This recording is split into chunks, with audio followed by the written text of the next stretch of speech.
normalmente participamos en moitas travesías de voluntarios, cos kayaks.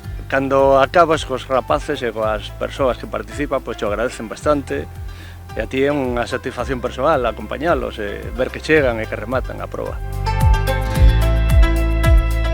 Depende da proba, non? Normalmente vamos guiando, sobre todo guiando, pero bueno, aquí como son persoas con algunha discapacidade, o que vamos é moi preto deles, porque somos os que máis pegados podemos ir deles, e o que estamos é ao cuidado deles, un pouco para avisar por se teñen algún inconvinte, e estar un pouco atentos a eles, por se pasa algún problema, podelo sacar canto antes.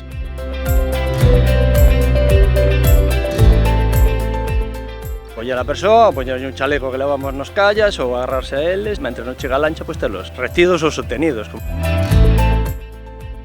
Moi ben, a verdade que iban os nadadores acompañando as persoas con discapacidade e nos íbamos un pouco arropando a todos e controlando a proba.